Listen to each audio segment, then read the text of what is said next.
Hey, good morning guys. I am Jeff the Homestead Dad, and welcome to Spring on the Homestead, where the snow is melting and in a couple weeks we'll be planting seeds. Not so much.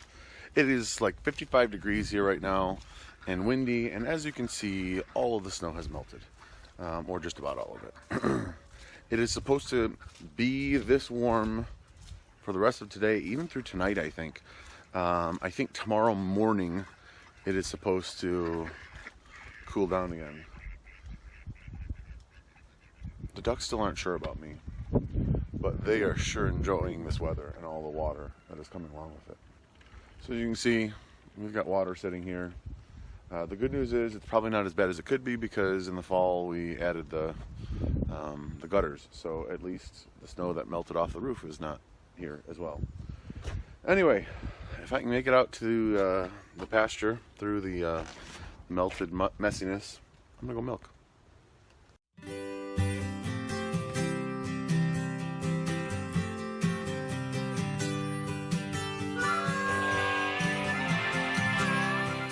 So, about once a day milking.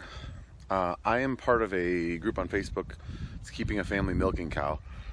And I asked them for their experience, and there's a gentleman on there who has gone to once a day milking at many different times and had kind of told me the process of going about it. And so right now I milk probably like 9 o'clock in the morning and 9 o'clock at night. So what he said you do is, if you want to milk in the morning, you back the night milking up 2 or 3 hours, so say 6 o'clock.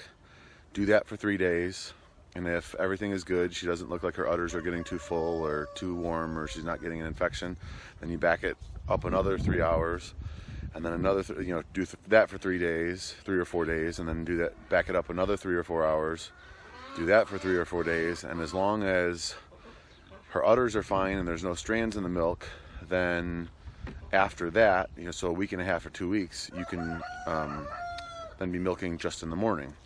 And instead of getting about 5 gallons a day of milk, I'll probably be getting 3 gallons a day at one milking, and that's fine with me. So I'm thinking that's what I'm going to do. If I can pull it off, that's what I'm. And I appreciate some people have suggested, maybe getting a calf and grafting it onto her, and I have thought about that. But there's no guarantee that she would accept a calf, and I'm not interested in bottle feeding a calf right now. If she doesn't accept a calf, then I still have to feed it, and I'm not interested in bottle feeding a calf in the middle of winter. So if it were summer, it might be a different story, but right now, not so much. I'll probably get a calf at some point and maybe even bottle feed it the milk that I get from her, but I'm not interested in doing that right in the middle of winter in case she doesn't accept the calf. It's windy. I'm heading out to milk. You guys remember I said I was thinking about moving this hay bale and maybe giving Prudence one of these hay bales before we got snow, because they were saying we were going to get like 12 inches of snow. Well, now they're only saying we're going to get 1 inch of snow, so it's not as big a deal. And in fact, I think I'll probably wait, because the ground will freeze up. Right now, you guys can see everything is thawing out, and if I get the tractor out, it's going to make a big mess. Say hi. Hello. So I'm going to wait on Friday. The high is 32, but then it's supposed to drop into the 20s. And then after that, highs are supposed to be back in the 20s with lows in the single digits and teens. So this will freeze up again, and then when I drive across it with the tractor, it won't make a big mess. So I'm going to wait on that. I've got enough hay close to her, and she's got that other bale that she can finish up. So I think we'll be good.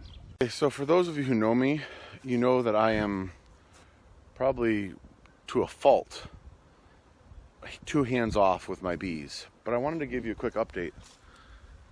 See that? It's warm out. They're all coming out for cleansing flight. Maybe get some water. There's a ton of bee activity with this hive. This is one of the hives that I caught this spring. Now this hive over here is one that was an established hive. And you can see there's some activity, but not a whole lot. There's some activity, so I don't know how strong that hive is. Now this one over here, you guys can see that? Really active again. Lots and lots of activity. Let's go to the last one over here. See, it's getting to the point now. I put them in the trees here so they have a little bit of shade for the summer heat. But now they're getting to the point where they're harder to get to. Okay, so this hive right here, I don't see any activity right now. Oh, no, there's a bee. There's some activity, but not much. So, we'll see what happens with this hive. Oh yeah, there's definitely bees in it. They're just not going crazy. We'll see what happens with all these hives in the spring. Now, honestly, these top 4 boxes here, I should have taken off. Same goes for those over there. Those top 3 boxes, I should have taken off. But these are not my priority. So, and honey never goes bad, so you can leave it if you want to. In the spring, I will do my best to get out here, put some supers on all of these, take the ones that are on here off. And so, I don't know if you can see right there, right on that line right there, there's a queen excluder. She can't go above that. So all of the stuff above that is honey. It's not going to have eggs in there. Same thing over there. So the 4 top boxes over here, starting with that 1, 2, 3, 4, are all supers. They're on top of where the queen can get to. On bottom is where you leave for the bees, so they have enough honey and energy for the winter. The one danger with leaving the supers on during the winter is if they need to go up into the supers to get honey and the queen can't get above there, so if the rest of the hive goes up there and she gets stuck below, she could freeze. So hopefully that does not happen. I'm not going to change anything right now. I don't have time, but there's activity in all 4 hives. There's a lot of activity in 2 of the hives. So like I said, when I put these hives here, these trees were about this high. So they still get, in the summer, they still get morning sun, which wakes them up, warms them up. And then with the trees, the deciduous trees over here, they get some protection from the midday sun when you'd be worried that they'd overheat. So that's the bees for today. So I'm getting ready to go to basketball practice. It's gonna be another one of those days where my wife gets home, I kiss her as she walks in the door, and I walk out the door.